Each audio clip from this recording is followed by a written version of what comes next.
However, people and countries all over the world are waiting with bated breath for the outcome of these elections.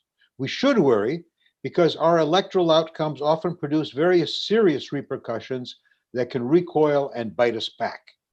The Gulf, whether we call it Arabian or Persian, probably has as much or more as any other part of the world to worry about American elections.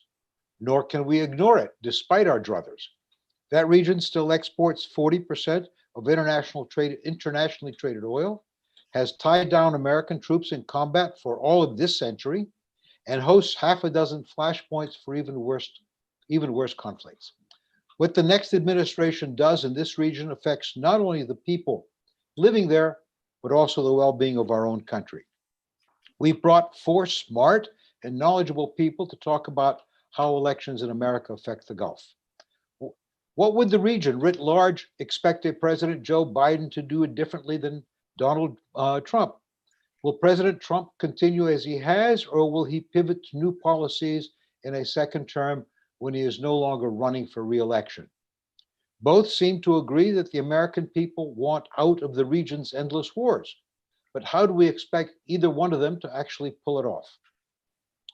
We also need to divine, if possible, how important regional players, including our oldest client, the Kingdom of Saudi Arabia, and our currently bitterest adversary, the Islamic Republic of Iran, will react to either outcome. They are locked in a web of interconnecting proxy conflicts. There's part of that technical difficulty I was talking about, that have also dragged in most of the regional players and a number of important countries beyond the region, including our own. What we will not do today is argue over who's going to win. I prefer to leave that question to the 200 million plus Americans eligible to vote by November 3rd. One housekeeping note. Please post your questions early on and post them to the Zoom Q&A, not the chat function. I will do my best to ensure that all subjects are covered, even if I am unable to ask each question. Now, turning to our panelists. I will not spend much time in introductions. I am sure you have all read their fuller biographies on the online invitation. I propose to first introduce our two speakers who will address today's issue from the viewpoint of the region, and after that, our two distinguished legislative participants will get into it. Speaking first on differing expectations for Trump versus Biden towards the GCC states. I call on Dr. Dania Thafer, our executive director here at the Gulf International Forum and the driving force behind our institution, and a professorial lecturer at Georgetown University School of Foreign Service. A political economist, Dr. Thafer has a PhD from American University. She will review the politics of American politics in the 6 countries of the GCC. Dr. Thafer. Thank you, Ambassador Theros, for the introduction. And thanks to our distinguished guests for joining us today. As Ambassador Theros highlighted, my talk today will compare and contrast a Biden versus Trump administration's foreign policies as they pertain to the Gulf states. And then I will offer what I think is the viewpoint of the GCC states on both administrations. Beneath the furious crossfire between President Donald Trump and Vice President Joe Biden, a common understanding has emerged. This year, the presidential nominees of both major parties are promising to end the endless wars. Both sides of the aisle are cognizant of the fact that Americans are frankly fed up with forever wars costing the US an immense amount of treasure and blood. And Washington has been doing some soul searching about its role in the Middle East, whether it is retrenchment, reduction of forces, or complete withdrawal. Discussions of the policymaking community for the last decade has been centered on stepping back from the region since Obama took office. I would argue that the US has been walking a fine line that hasn't really displayed either retrenchment or interventionism. Under both administrations, there is a strong possibility of a drawdown, of course, but it is debatable how that would look. Also, akin to the US's traditional foreign policy, both Biden and Trump categorically agree Israel is a key ally and will welcome with open arms any Arab states' normalization with their esteemed partners, although they differ in their stance on a two-state solution, which is a totally different discussion. Both nominees deviate on two critical approaches to conflicts important to the GCC. Trump supports the war in Yemen, Biden doesn't. Both Trump and Biden aspire to check Iran as a nuclear power. Trump supports the continuation of a maximum pressure strategy with Iran. Biden believes a comprehensive diplomatic effort remains the best means to verifiably cut off all of Iran's pathways to a nuclear bomb. As for the blockade or the GCC crisis, Trump has more recently supported mediation in the Gulf crisis, although he rhetorically green-lighted the blockade. Biden has not emphasized too much on the Gulf crisis, but I suspect he will likely push for more diplomacy and mediation. Saudi is paradoxical for any American administration's foreign policy team. On the one hand, there are important US strategic interests vested in the kingdom, yet it often collides with what would be typified as American values. Trump displayed hardline support of Saudi Arabia, and more specifically, Mohammed bin Salman. He has safeguarded MBS in his quest to consolidate power and shielded him against his own missteps. With Biden, I can assure you, Saudi will not be one of the first countries his administration would pay a visit. By no means will Biden be as lenient as Trump. There could be a scaling back of military support to Riyadh, and it is highly likely Biden would not push arms sales forward without the attainment of congressional approval. Mind you, that a Democratic Senate would be less prone to vote for arms sales to Saudi. And at the least, Biden would maintain a less forgiving tone towards Saudi's adventurism and will be critical on human rights violations. But let's not also be mindful that the price war between Riyadh and Moscow wreaked havoc for the US oil industry. And as we know, fracking is a hot button issue for the US, and the oil industry does employ a lot of Americans. To seek some amnesty with the Biden administration, Saudi could choose to normalize relations with Israel, although this doesn't really bode well with Saudi public opinion and could undermine its position as the Muslim world's custodian of the two holy mosques.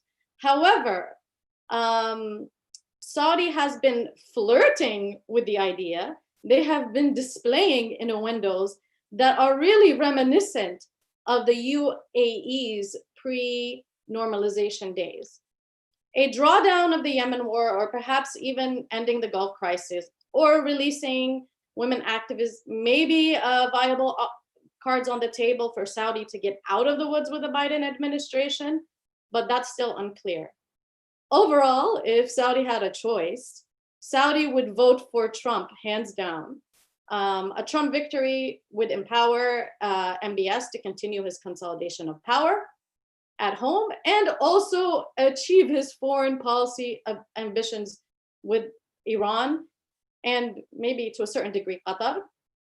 Now, as for the UAE, it has less work to do if Biden administration were to win. The UAE leans right, but has definitely diversified its alliance portfolio enough to mitigate any direct strikes from the Democrats. One cannot ignore the UAE's systematic and disciplined, long-standing lobbying efforts in Washington, where it has honed in on members of Congress, the Trump administration, media outlets, think tanks, nonprofits, you name it. Also, let's not ignore how normalization with Israel scores goodie points with both sides of the aisle. In regards to UAE relations with Trump, although UAE has a strong business ties with Iran, it is undeniable that it was unhappy with Obama's handling of Iran and is keen on meeting its strategic interests in Yemen. It emphatically pushes for a continuation of the blockade on Qatar, all of which would be more viable under a Trump administration. Biden has vowed to end US support for the Yemen war, as I mentioned, although the UAE technically has withdrawn its direct role in the Saudi-led coalition in Yemen, yet it still has indirect engagement there and vested interests in the war. A Biden administration, which would emphasize on diplomacy, and I think UAE's hardline stance on the GCC crisis would weaken Washington's leverage in resolving many regional tensions.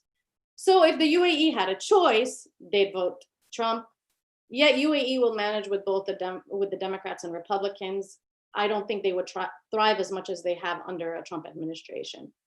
Like the UAE, Qatar has conducted outreach to both Democrats and Republicans, but it was no coincidence that Nancy Pelosi spoke at their National Day, or that Lindsey Graham or Ivanka Trump were at the last Doha forum. So in my opinion, they still lean left. Oman and Kuwait are no exception for this as well. As small states, Qatar's most important foreign policy tool is diplomacy. The same goes for Kuwait and Oman. They find seizing opportunities in the global governance structure and diversifying alliances as a way to secure their interests. Qatar has amicable relations with the Trump administration, and considering the precarious situation with its neighbors, it really cannot afford tensions with Washington. Yet, along with Kuwait and Oman, it has been unerringly uncomfortable with the unhinged policies of Saudi and the UAE that are correlated with their unusually close ties with the Trump administration. Unlike Riyadh and Abu Dhabi, Doha and Muscat did not support the US's withdrawal from the JCPOA. Moreover, Qatar and Oman have a history of hosting mediation talks, and I think would be keen on facilitating a Biden administration's negotiation. Let's not forget that Oman has, in many regards, been sidestepped by the Trump administration, whereas it was front and center to Gulf policy in Obama's administration. Until Trump's pullout, the Omanis looked to the JCPOA as a crowning achievement. Biden's willingness to engage Iran in diplomacy, and especially his disdain for Saudi Arabia and opposition to the war in Yemen, fits squarely into Qatar's foreign policy, but also bring comfort in Oman and Kuwait. So if Qatar and Oman or Kuwait had a vote in 2020 elections, I would bet they would be more accepting of a Biden administration, but they never put their eggs in one basket. As for Bahrain, we know that it generally follows the Saudi lead, and more recently, it has increasingly followed the UAE. In sum, when evaluating GCC preferences, they are split in the middle. Qatar, Oman, Kuwait would be more comfortable with the Biden administration, while Saudi, UAE, and Bahrain lean more towards Trump. All players have a strong chance of cozying up with the Biden administration. Saudi is questionable, but I suspect if history means anything, it will manage. Notably, all of the GCC states have diversified their alliance. In recent years, they have bolstered economic, military, and strategic ties with Russia and China, seeking their own foreign policy independence and trying to move away from Washington's hegemony. The move towards normalization with Israel is no exception to this strategy. The GCC states have succeeded in this quest to a certain degree, Yet the occupant of the White House is still intrinsically linked to the future of the Gulf, and leaders in the region are certainly sitting on the edge of their seats as election results will trickle in on November 3rd. Thank you.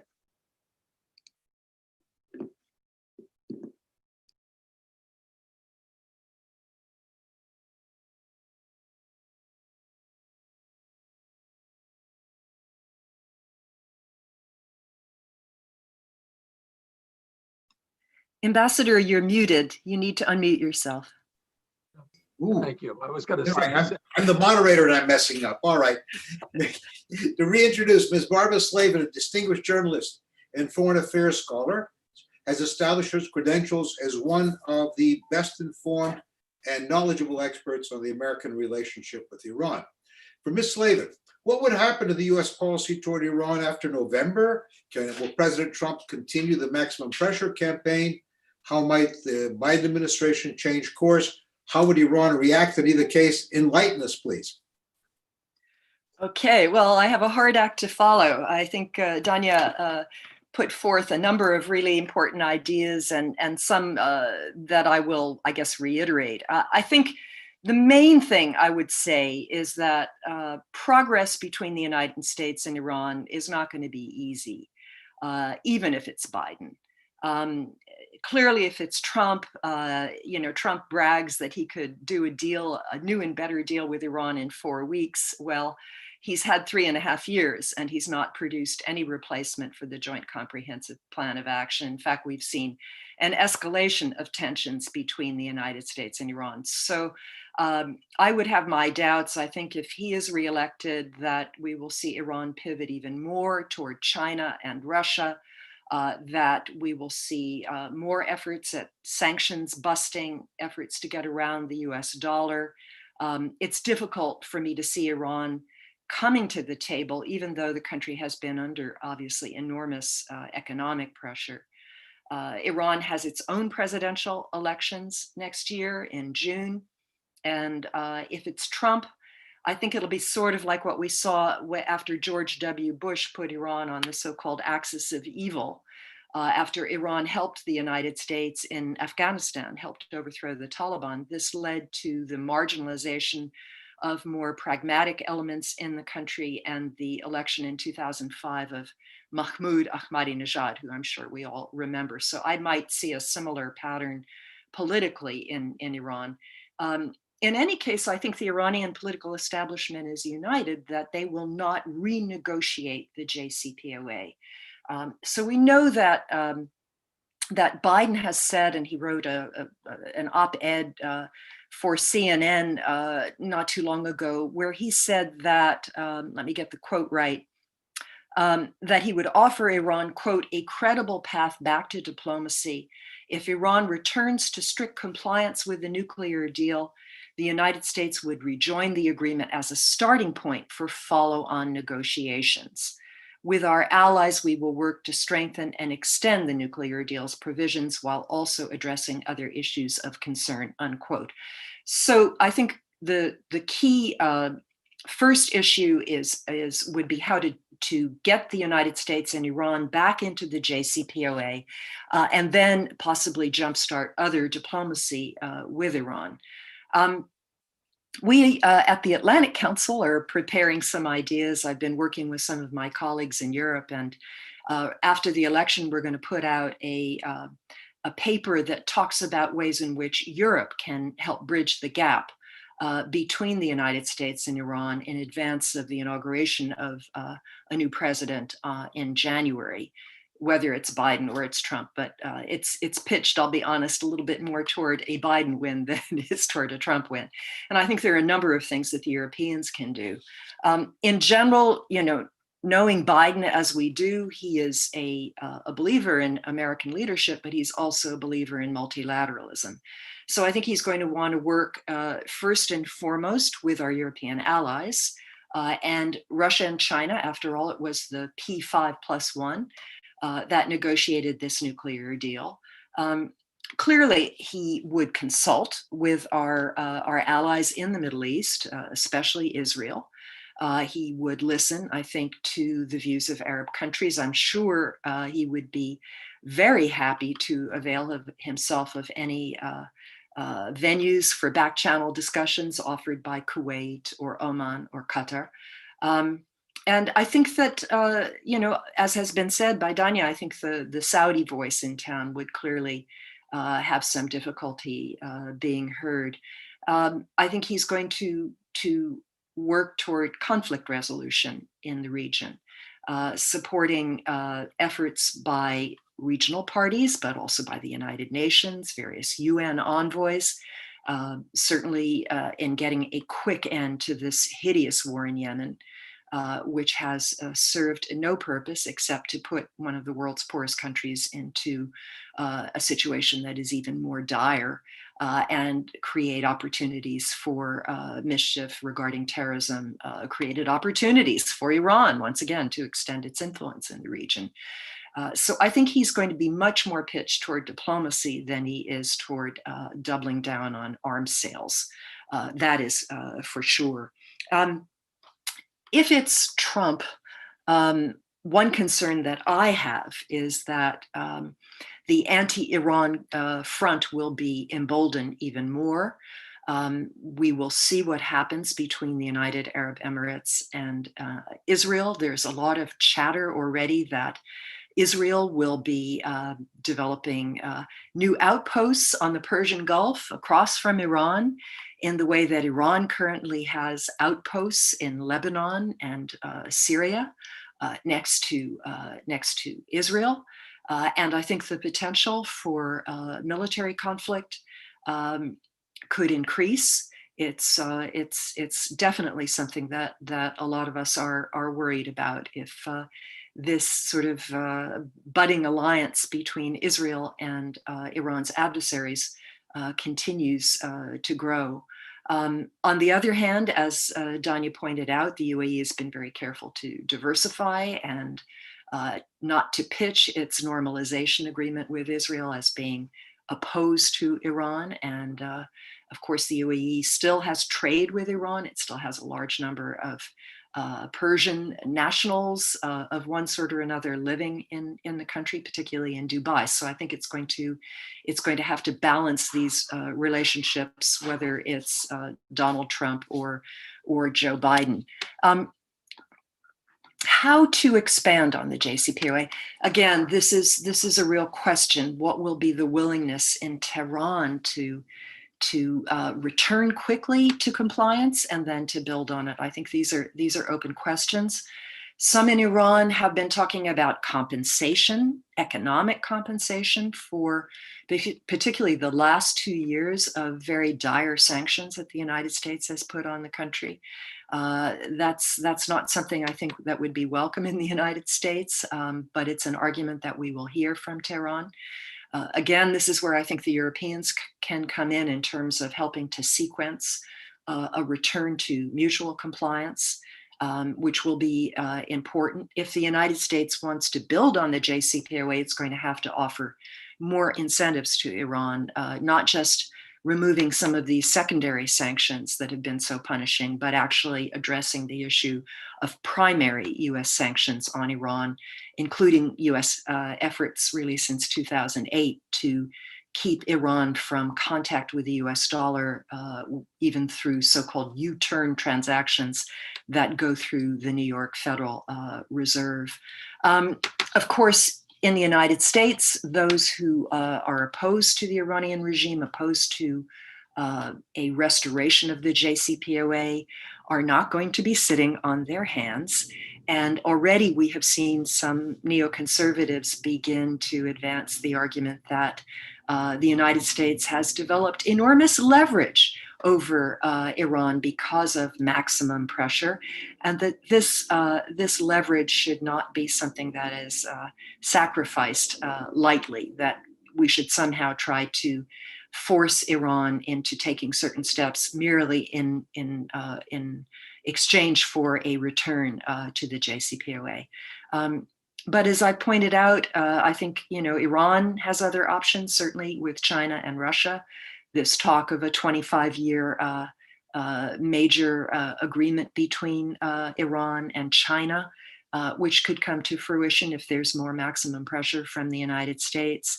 We have the arms embargo, which has just been lifted, which opens the possibility that Iran can purchase more advanced weaponry and also that it can sell weapons for the first time in more than 10 years.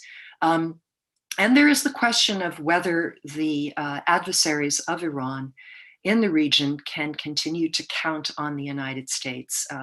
The wake-up call, I think, for everyone was when there were attacks on Emirati tankers and on the Saudi oil installation, and the United States did nothing. Yes, in January of this year, there was the assassination of Qasim Solomoni, which was quite shocking, but that was could not be seen really, and was not even pitched really as somehow avenging those attacks on US partners in the Persian Gulf. That was portrayed as somehow preempting Iranian plots against Americans in the region. And of course, Trump has made it very clear that it's really only American blood that he's worried about in the Middle East, not that of any of our other partners. So in short, if it's Biden, we can see definitely a pivot toward diplomacy, a return to the JCPOA, perhaps not easy, but I still think that that would be likely, an effort to build on it and an effort to work through multilateral organizations, the Joint Commission, which monitors the JCPOA, the UN, European allies, perhaps look toward bolstering or creating some sort of new security architecture for the Persian Gulf. More emphasis on human rights, definitely, and a much harder time for Saudi Arabia over Jamal Khashoggi, over the continued detention of Lujain al-Hathlul and all the other women activists in that country. And an emphasis on human rights in Iran as well. I think that will also be there. We will see, I think for sure, more efforts to help Iran deal with COVID also. And the sanctions that impede COVID recovery, I think would be likely to go. If it's Trump, it will be schizophrenic, as so much about Trump has been. Encouragement to Saudi Arabia, to Bahrain, to the UAE, to Israel to stay very hardline against Iran, but not at the cost of American blood. Arms sales, yes, but American troops, no. So why don't I leave it there? Thank you, Barbara. Now we turn to the American political dimension. Congressman Ted Yoho has represented Florida's 3rd district since 2013. He is an outspoken conservative member of the Republican caucus. Prior to Congress, Representative Yoho ran small businesses and practiced veterinary medicine. Hang on one moment, please.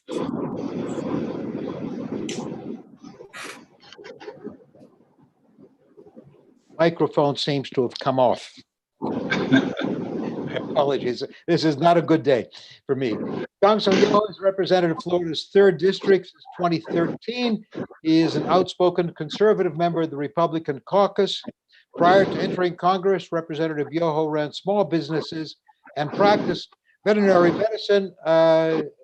Just a bad joke, a skill that must have given you a leg up in dealing with your colleagues in the lower house. Congressman Yoho, I would like to ask you to address expectations of President Trump's foreign policy in the Gulf region in his 2nd term. And does a 2nd term presidency have different things, different expectations than a 1st term presidency? Congressman Yoho. Can you hear me all right? I want to make sure you can hear me first. Yes, I can hear you clearly. Right, thank you. Well, thanks for that kind introduction, Ambassador Theros. I really appreciate it. And good afternoon, and thank you for the opportunity to join all of you here today. It is a pleasure to speak to you all about our foreign policy in the Gulf region. Given the challenges facing the region and the incredible progress this administration has made over the past few years.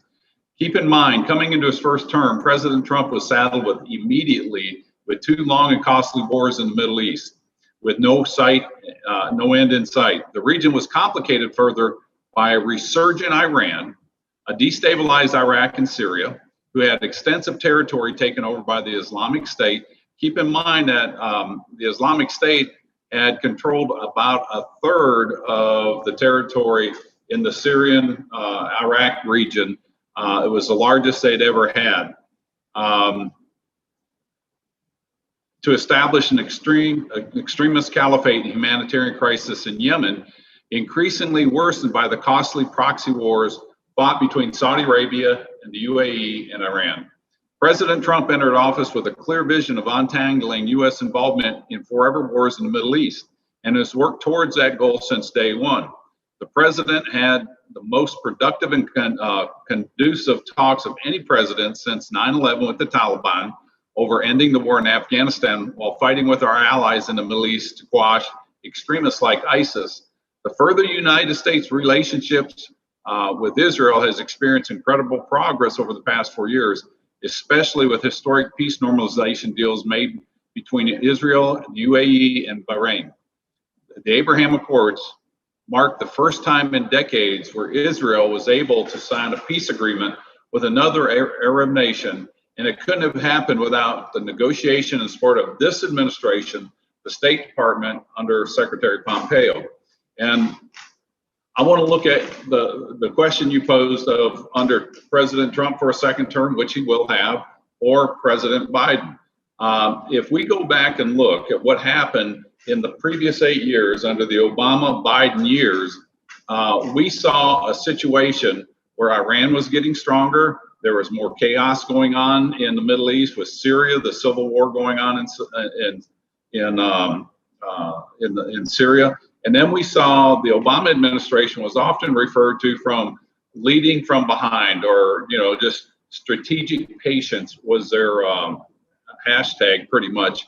And we saw the JCPOA get placed under the Obama-Biden administration.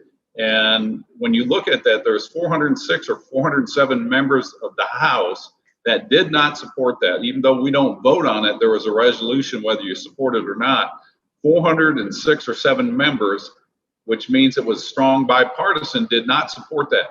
The other thing with the JCPOA is the countries in the neighborhood, Israel, Jordan, Egypt, Syria, none of those were involved in the negotiation. Afghanistan and Iraq, none of them were involved in the negotiations. And so we left out the people in the neighborhood to sign a deal with Iran. Yes, there was a P5+1 that agreed to it, but it was a non-binding resolution, and the Ayatollah didn't even sign the resolution. And so we felt this was a very bad deal from the get-go. Number one, because Iran is the largest state sponsor of terrorism. And I bring all this up because under Obama and Biden, their foreign policies were pretty much a strategic patience. Just kind of let's see what happens. And there's a good case study on Benghazi about taking out the no-fly zones of why that happened, who was involved in that. And if you read Robert Gates's book, Duty, and there's other sources that say Joe Biden has been wrong on pretty much every major foreign policy. So I'm going to leave it at that, because I believe that the Biden administration would lead to more just complacency and allow nations to do what they wanted to do. And I think you would see an emboldened Iran. Keep in mind how much Iran has intervened in Syria, how much they've intervened in Yemen, how much they've empowered the Houthis with the money they received from the Obama administration. And they have training camps in Curacao, Barbados, Venezuela, and we know these for fact. And they have spread their tentacles around the world, not to foment peace, but to foment an extremist radical agenda. And so I think under Obama, you would see more of that. And keep in mind too, President Obama said that the use of chemical weapons in Syria is a red line. Well, guess what? Assad used chemical weapons. Obama looked at the red line and did nothing, and it empowered Assad to do more and do more atrocities on his people, whether it was chlorine barrel bombs or these other bombs. Under President Trump, you see clear, decisive actions that I see. I have to disagree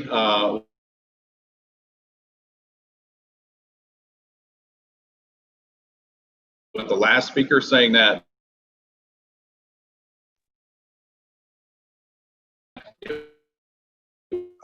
Congressman Yoho, your picture and your voice went dead for a second. Could you repeat your last sentence or two? schizophrenic next 4 years. I disagree. Hello, Congressman? Your voice went dead for the last 30 or 40 seconds. Could you repeat what you said?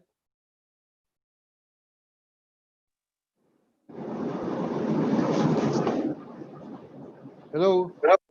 Did I make it back? You made it back, yeah. Could you go back about 5 sentences, 6 sentences?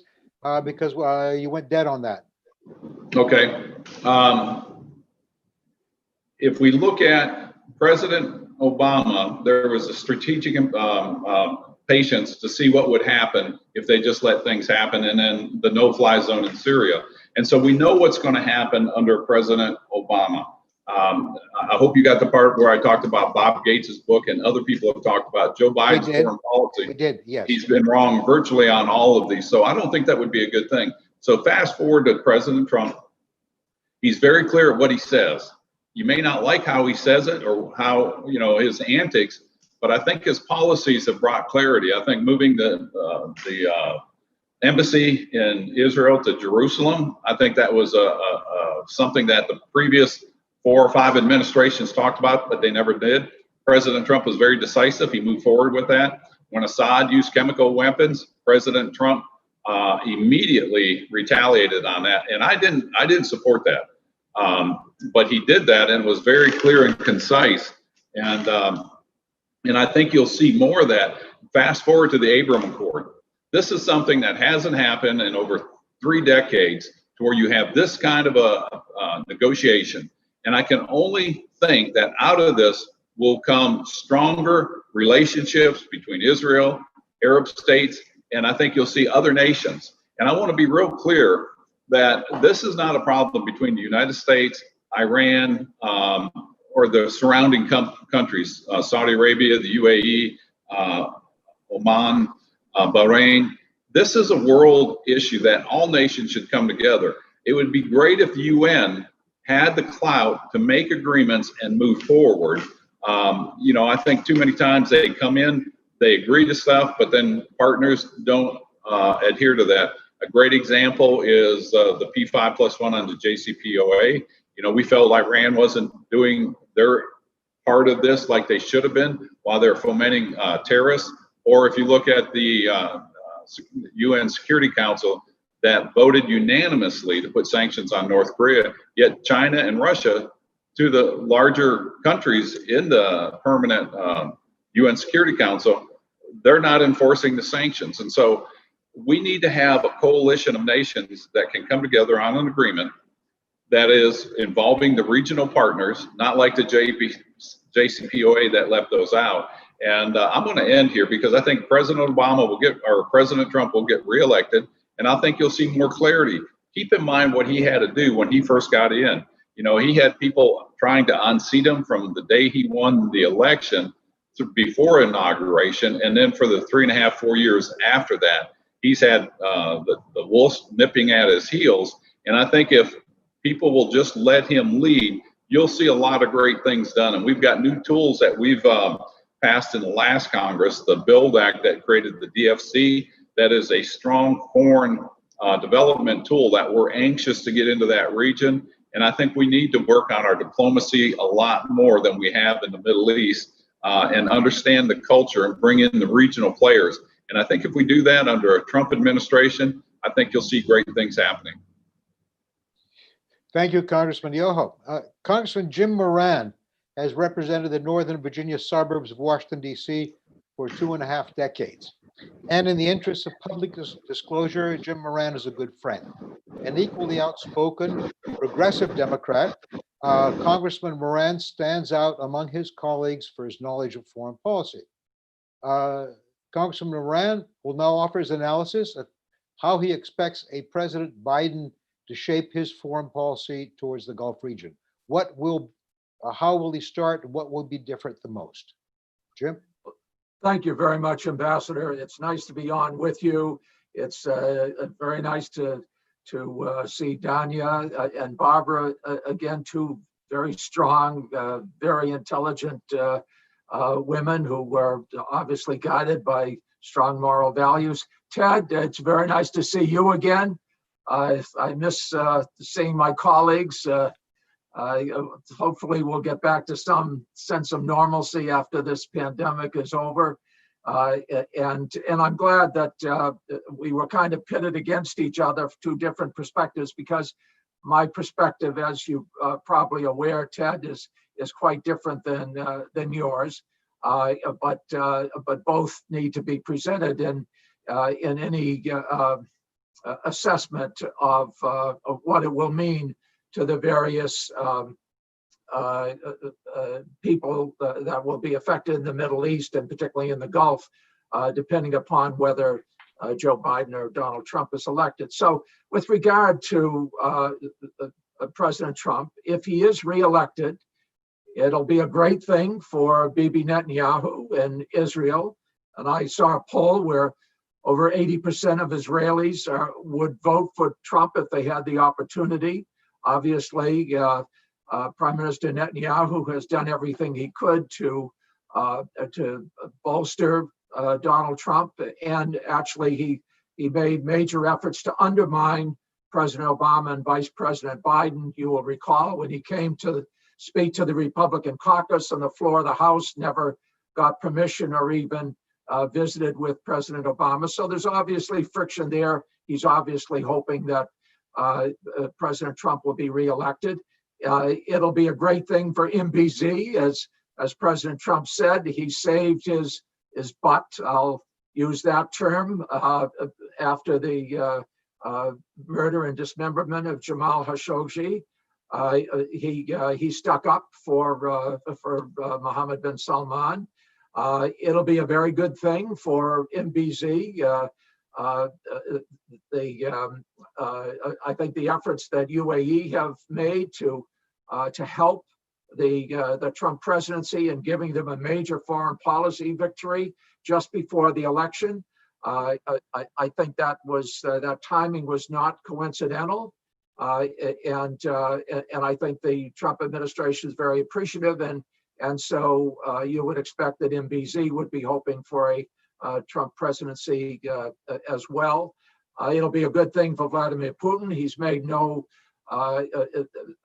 secret of his efforts to get President Trump reelected. It'll help people like the Lukashenko in Belarus and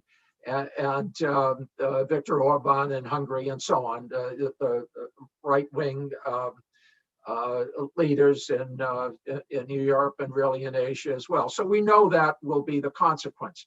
Now, let me use a polling firm, an international polling firm, because it seems as though domestic polling firms are considered to either be on the left or the right. But The Economist looks at all of the polls and they adjust for political bias and come up with a cumulative summary. They're saying that there's a 98% chance that Joe Biden will get the majority of votes, as Hillary Clinton did last time, but a greater majority than occurred 4 years ago.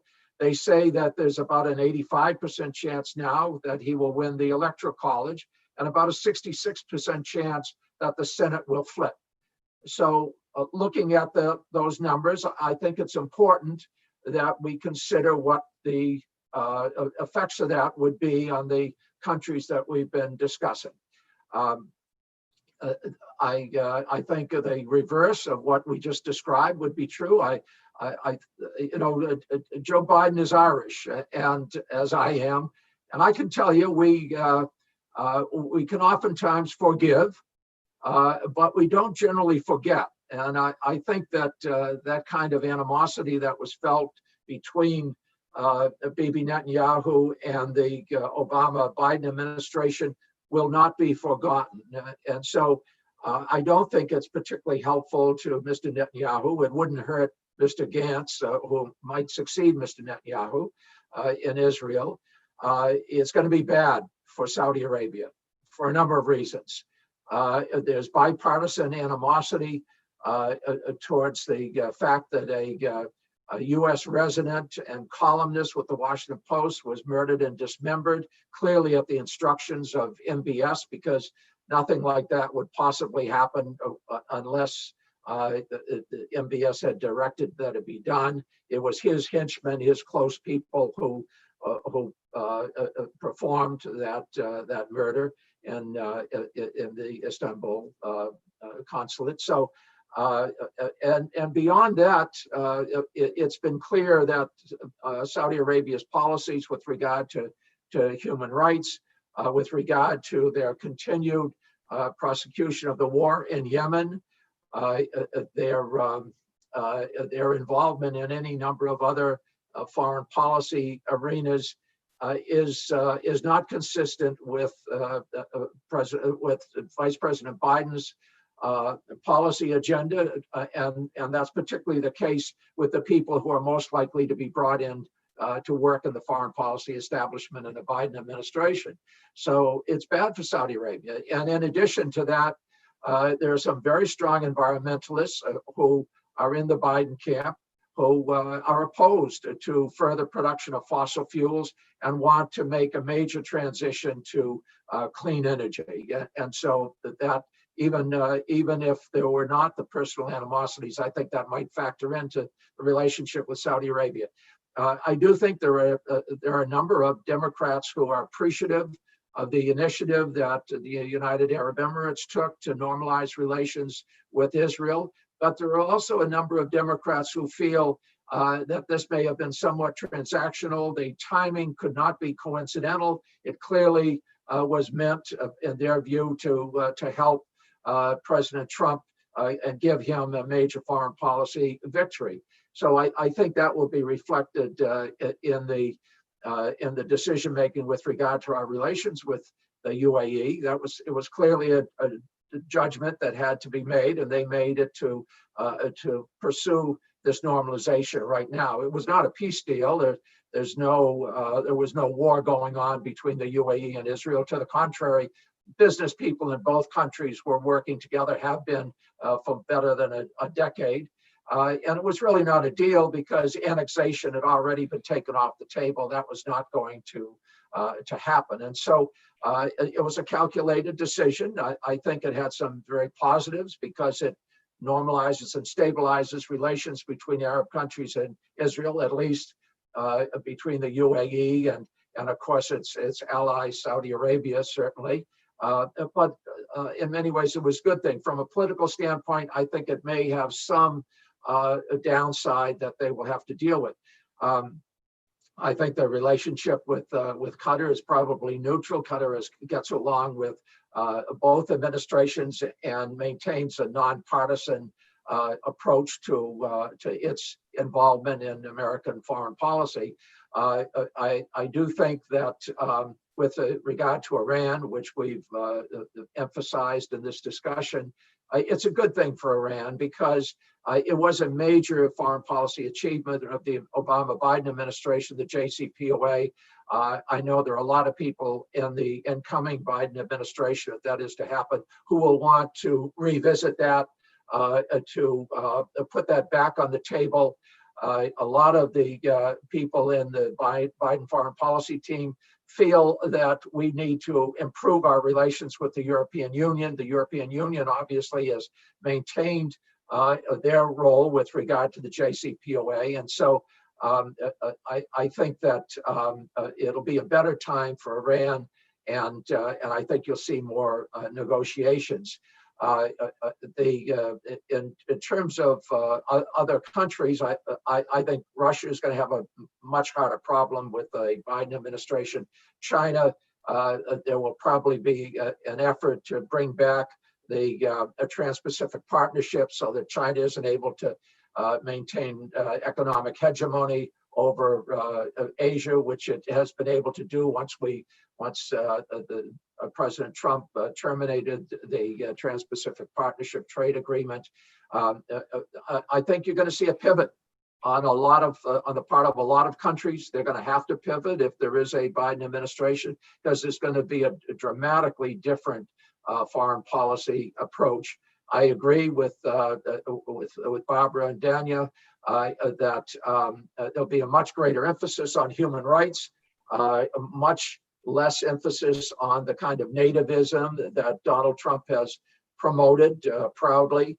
I think that you will see a major effort to bring back the kinds of international coalitions that have in large part defined American foreign policy, whether it be Republicans or Democrats. I think that the policy of President Bush 41, George H.W. Bush, is pretty consistent with the policy that a Biden administration would pursue.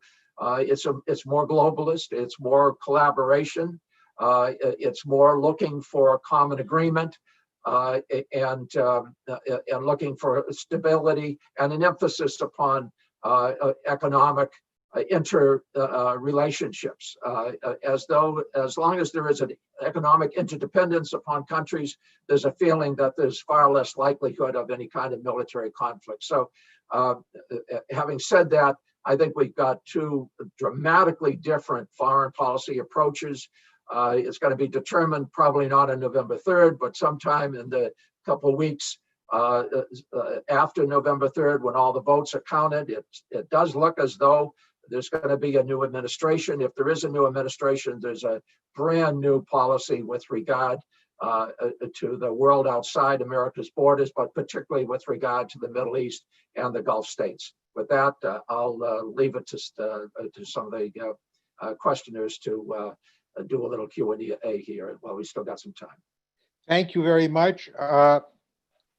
This being a topic, the most important topic of the day these days, we will be extending the session another 15 minutes till 2:30. But I would like to, before we turn to the audience for questions, I would like to ask a particular question, particularly to our two friends from the Hill. Both the most important question that I hear from my friends and colleagues in the Gulf is concern over what seems to be the one issue that both Biden and Trump agree on, which is a reduction on the American military and strategic footprint in the region. And we didn't actually talk very much about that, except in passing. I'd like to ask each of the congressmen, how do you think, first Mr. Trump and secondly Mr. Biden, would actually execute, how would they actually implement a drawdown or a reduction of the American presence and influence in the region? Congressman Yoho. Thank you. I think what you'll see, I don't know if it'll happen under both of them, but I think with President Trump, you will see this reduction. He's talked about it. He's moved forward.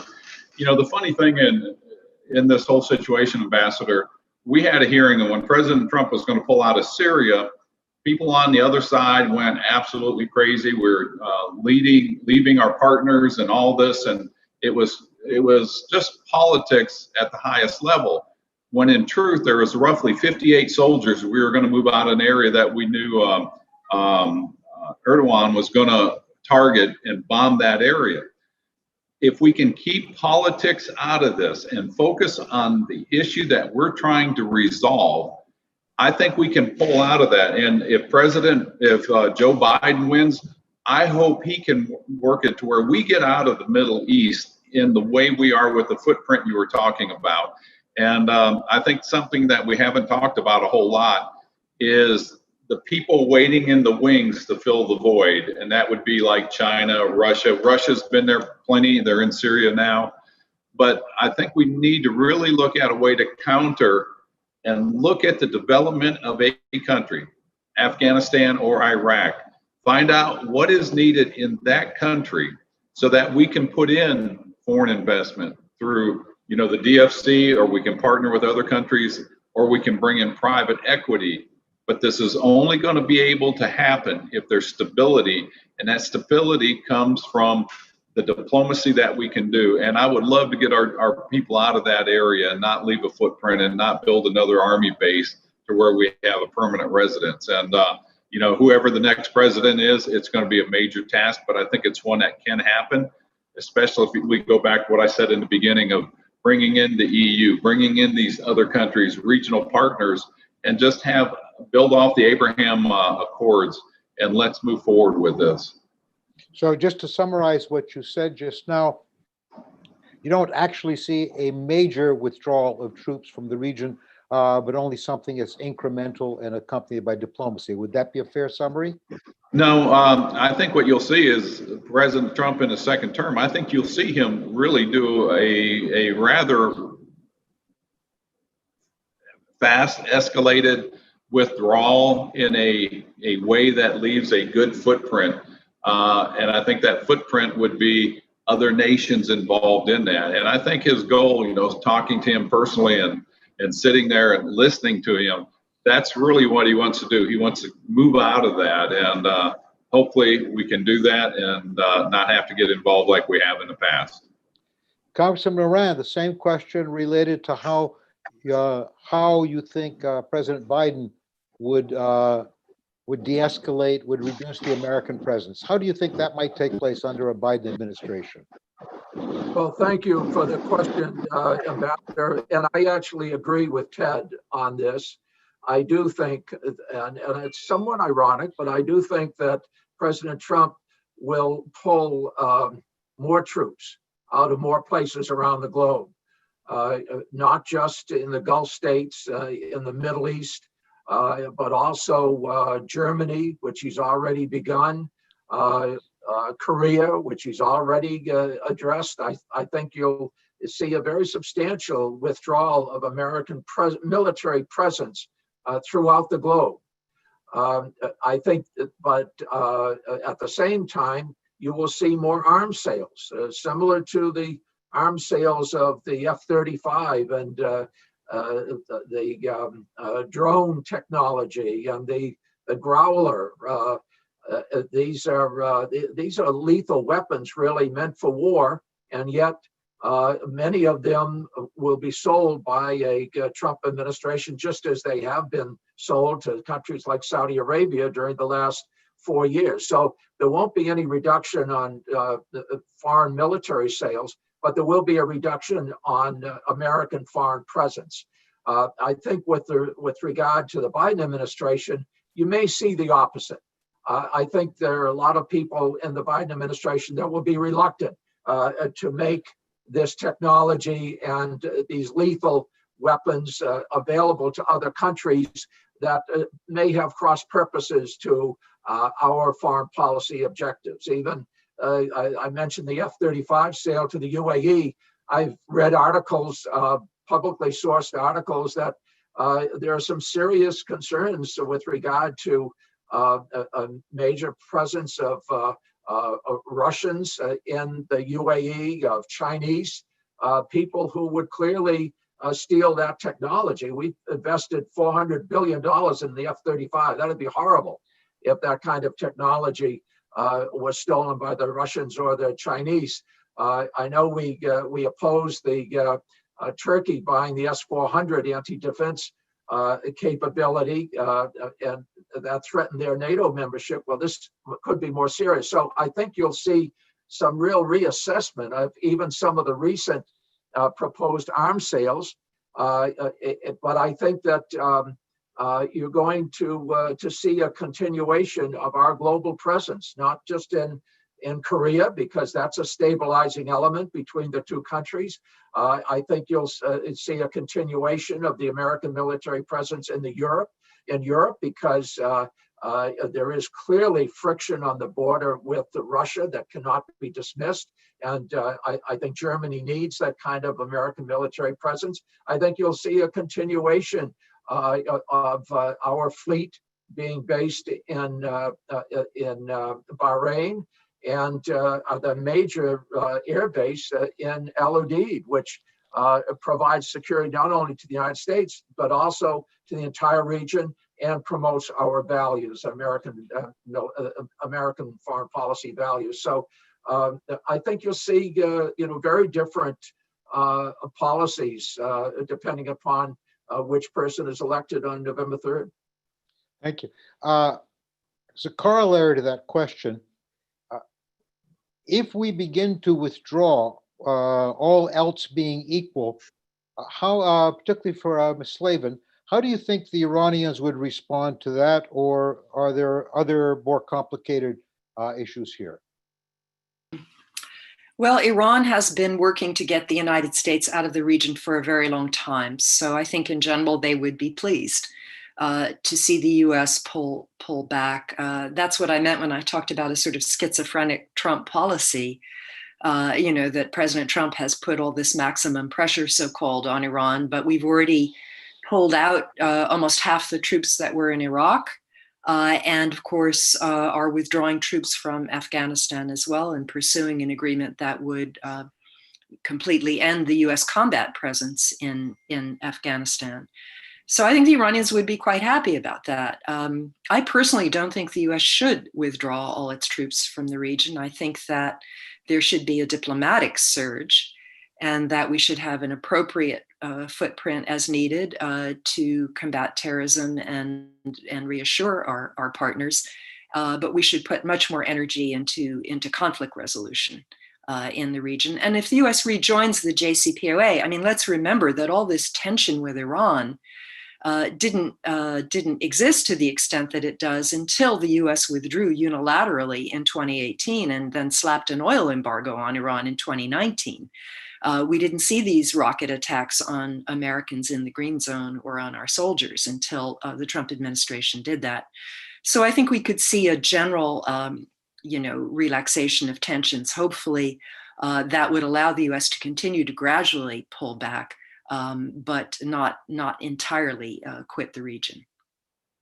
Also, a corollary to that question from Ambassador Harold Walker, an old colleague from London.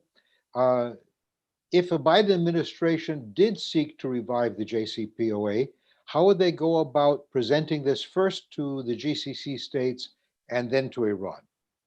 Any takers on that? Well, if I could just add one thing, I mean, I think that the U.S. doesn't need permission from anybody to rejoin the JCPOA. In fact, there were no provisions for quitting it. To begin with. It's a matter of reversing the executive orders that President Trump imposed in regard to leaving the agreement and reimposing sanctions. And Okay, I don't think. Go ahead. I'm sorry, Jim. Well, to respond to your question, I don't think countries like Kuwait, Oman, Qatar, I don't think they're going to second guess American foreign policy. They largely support American foreign policy, and anything that stabilizes the region and brings more economic and diplomatic security to these countries, I think they're going to see as in their national security interests. I do think that the Saudi Arabia, the Emirates to a lesser extent, but still they would oppose it. And I think you'll obviously see adamant opposition from Israel to the JCPOA, but it's going to be divided. It's the same divide that we see now. You would see that in reaction to re-engaging with the JCPOA. Another Iran-related question from Trevor Filseth. Apparently, I missed this myself. There was a report in Middle East Eye this morning that the Iranian Supreme Leader Khamenei has ordered a stop to all the Iranian-backed militias in Iraq to stop attacking American targets. Is this, in the opinion of anybody on the panel, is this a response to maximum pressure, or is it a clever Iranian way to support one candidate or another in the American presidential election? Can I weigh in on that? Sure. I think it's a. We lost you again. How about now? Okay. I can't hear you. But if you go back to when President Trump took out Solomoni, that was a very bold move. And he did that not for what happened so much in the past, it was what they were planning to do in the future. And I think that sent a strong message to the Ayatollahs. Yes, they did retaliate. And there was all the buildup that Iran was doing prior to President Trump. I mean, they were shooting at our ships, they were shooting at Saudi Arabia before President Trump got in office. It escalated after he got in. And so I think what you'll see is the president, you know, when he gets reelected, if he should happen to, which I believe he will, I think you'll see a withdrawal of troops, but I think the emphasis needs to be put on diplomacy and a multilateral national thrust with all these nations in there. If Joe Biden gets in there, I think you'll see an emboldened Iran, and I think you'll see them continue to do the bad behavior they were doing in the past.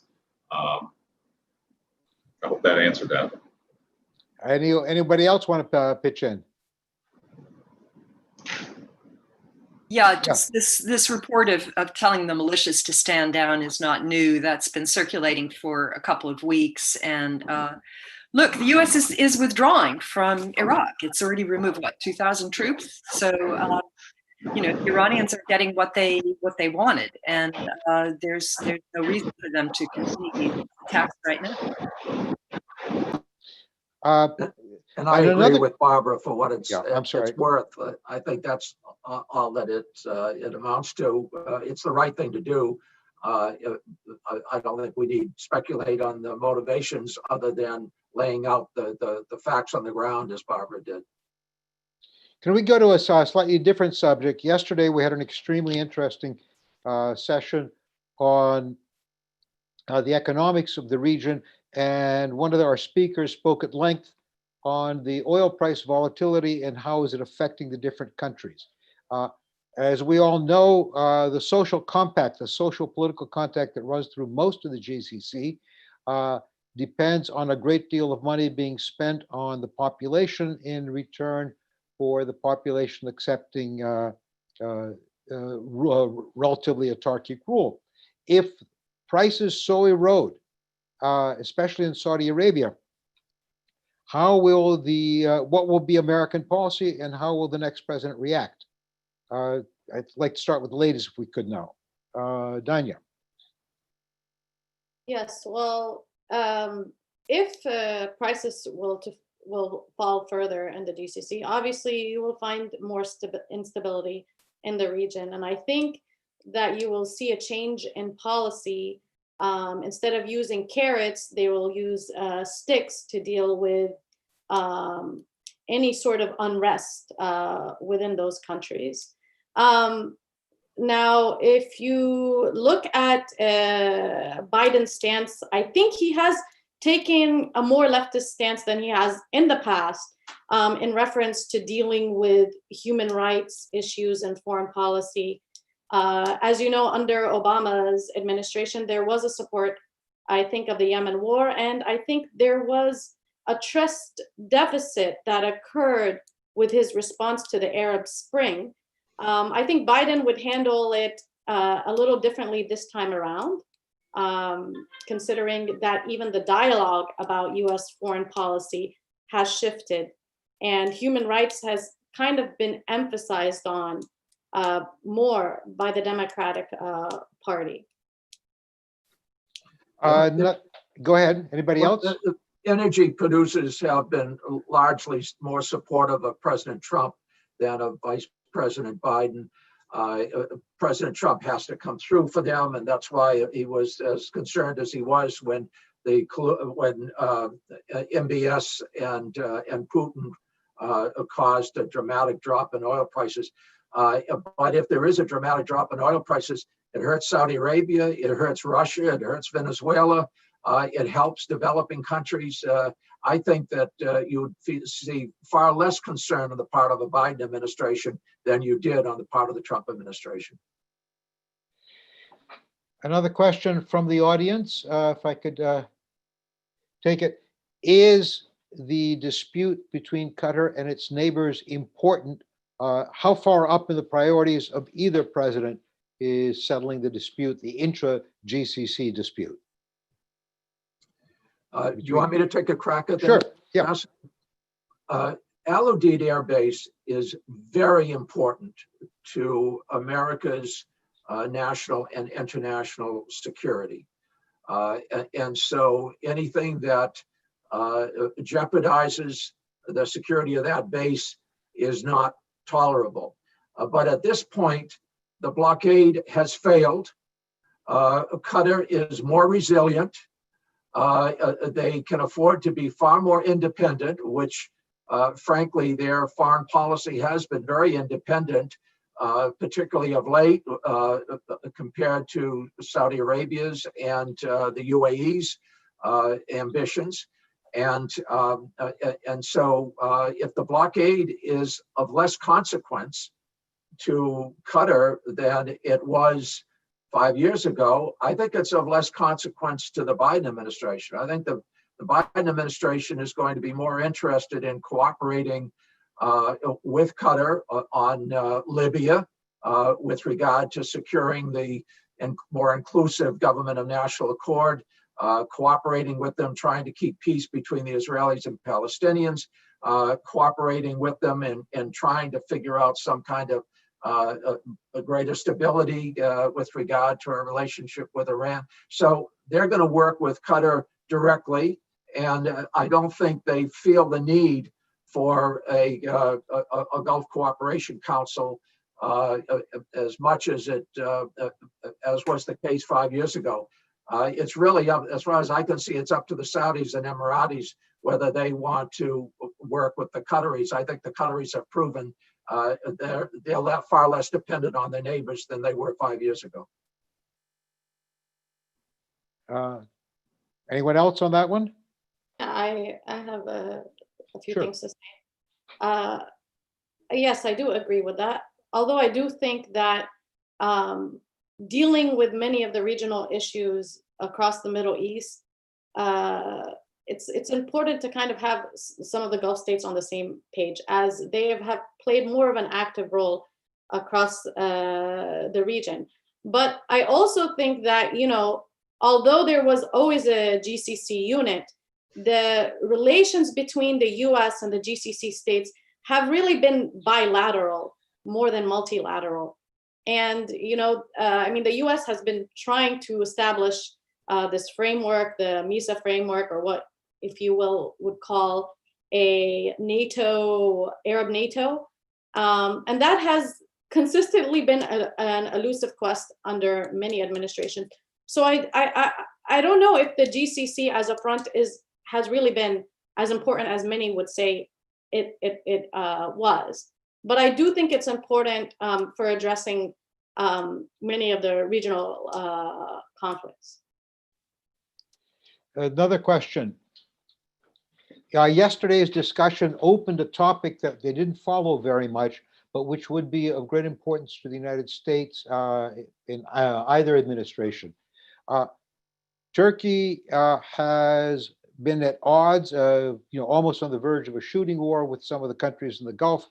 The UAE has deployed more forces to Libya. Turkey has deployed forces to Libya. There have been other conflicts.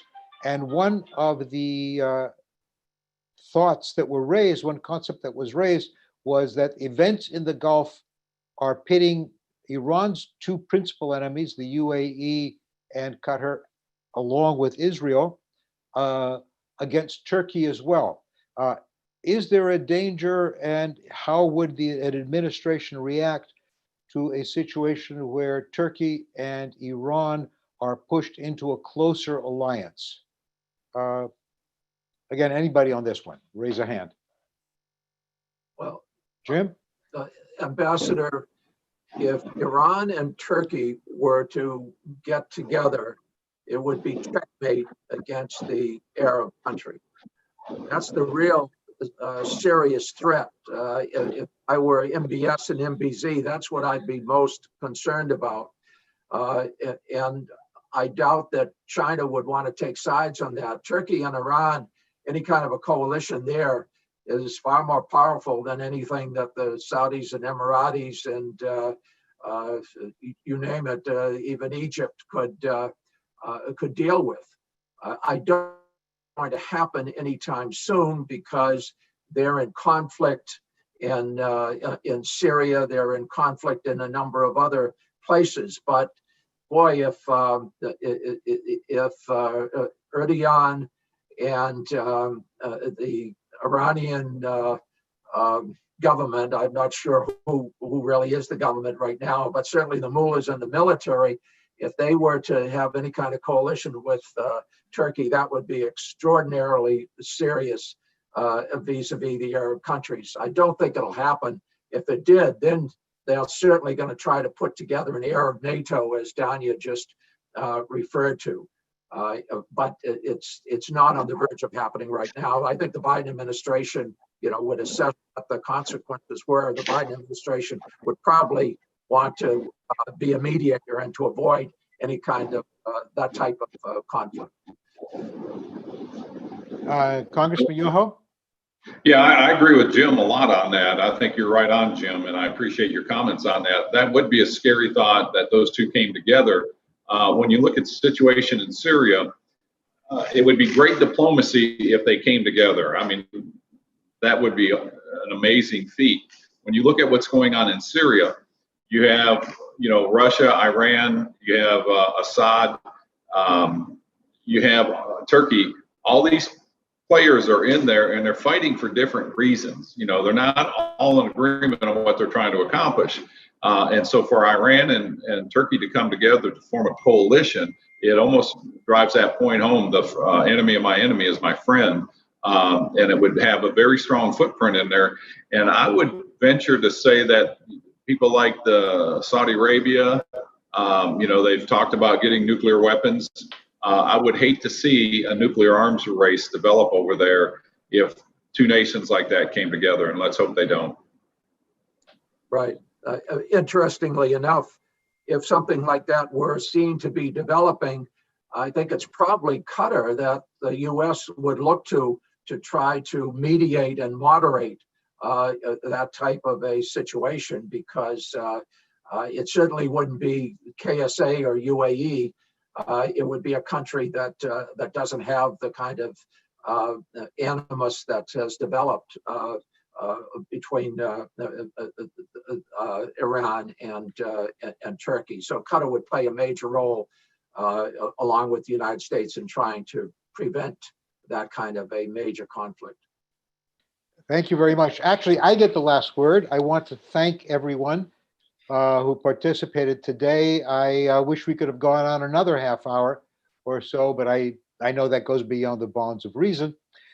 One last comment. It's interesting that despite the diametrically opposed views on the two potential administrations last year, when it came to some of the technical issues, both Congressman Moran and Congressman Yoho were remarkably close to each other. But thank you again. Stay safe. Keep your masks on, and we'll see you soon. We'll see you tomorrow when we will be having a conversation with General John Votel, who is the head of Central Command, head of Special Operations Command, and a distinguished military career in our region. Thank you all, and stay safe.